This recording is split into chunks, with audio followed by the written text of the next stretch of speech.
Shaban Hassan Dirir and his mother have a real home of their own, something they still find hard to believe. Barely 1 week earlier, the family was living in Balbala, the largest slum in Djibouti. A shack fashioned from corrugated iron and wood, electricity as precarious as it was dangerous, and comparatively high rents. When a new housing project was announced, the family quickly put their names down for one of the properties. And, as luck would have it, their number came up in the lottery organized to allocate the apartments.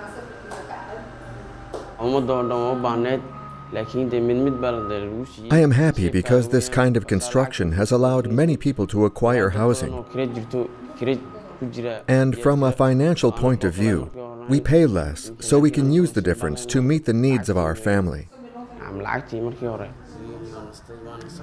Instead of paying rent, the loan repayments mean that after 20 years, thanks to the lease purchase formula, the Dirir family will own the house. They were the first to move into this new social housing complex in the PK13 district of the capital. It's an area being developed with different kinds of housing thanks to the support of local and international financial partners. It's a far cry from the ghetto atmosphere of other housing projects. We also do social mixing. In this area, there is also luxury housing. There is a bank that will finance 227 luxury villas and another bank that will finance an average property.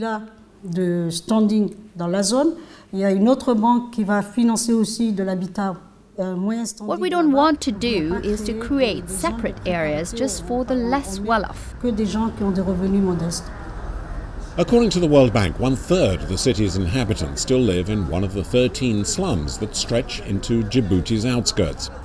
Both the government and international organizations are working on a Zero Shantytowns program that plans to improve roads, network connections, and develop quality housing.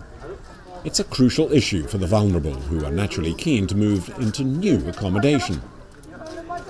More than a year ago, Fardouza Abdillahi Aiden God was forced to leave Balbala. A serious fire devastated part of the slum in 2017, destroying her house. Fardouza and her 4 children were first housed in a school, along with their neighbors. Today she lives in a subdivision of several hundred units, built by the Right to Housing Foundation created by Djibouti's president, Ismail Omar Guelleh. It's definitely far more comfortable. We lived in small houses before, so we were better off now in terms of space and psychologically too. We can relax, the children can play in the inside courtyard, we can lead more normal lives. About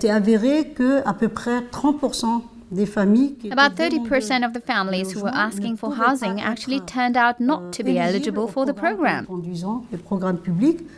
So the foundation was set up to help them. The most needy families, either single-parent families or orphan families, or those with disabilities. Helping the weakest has long been part of Djibouti's DNA. It's a humanitarian policy that over the decades has welcomed thousands of refugees from across the region. Djibouti found itself on the front line when war erupted in Yemen, and the Markazi camp in Obuk now shelters Yemeni refugees. Many Yemenis, including families with small children, flee by boat to our port, and our first priority is to provide them with food and water before registering them. The government of Djibouti has made the decision to look after them, and the First Lady has raised funds. Meaning that essential supplies and foodstuffs from abroad have been reaching the refugees for many months now. Compared to the past, conditions in the camp have now notably improved, and many young refugees look forward to the day they can lead normal lives. I really need to study like all people in this world. I really need to do something in future. I want to be a good doctor, dentist doctor. I want to see my mom proud of me. And also I won't forget all my past. I need also go from here. However, it's not just the refugees who need help to achieve professional and financial autonomy. It's also a growing number of the Djiboutis themselves. The country finds itself fighting on two fronts. Firstly, to help the poorest people, and secondly, to develop long-term assistance for those who have already escaped poverty and want to continue improving their lives. These include many who wish to start businesses of their own thanks to government-funded microfinance programs. Kaltun Ali Dide took out and reimbursed 4 successive microloans, creating her own business, as well as an import-export company.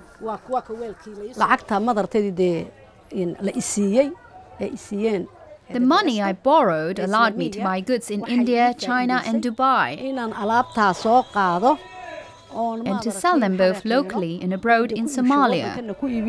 Encouraging and assisting these entrepreneurs is one of the missions of ADDS, the Djiboutian Agency for Social Development.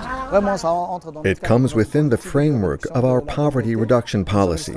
We are extremely satisfied, especially about the fact that over the past 11 years, the government has poured more than 1 billion Djibouti francs into the fund. The government agency cooperates with international donors, together raising $124 million for a wide variety of social projects. An agreement with the United Nations means refugees will also soon have access to microfinance, something this entrepreneur from amongst the refugees at Obok is eagerly awaiting, as he wants to expand the farming business he created. It's very good for persons who like to work or do some business. It's very good. It will help them very much because we need any help.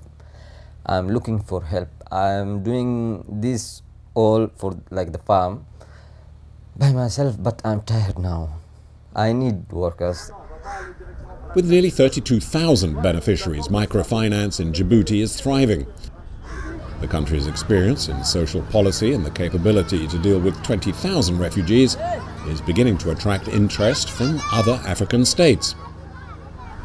The ultimate goal is for Djibouti to put an end to shanty towns and finance social development with its booming service business. By attracting an increasing number of investors, the aim is to finance the housing and the government's social housing policy.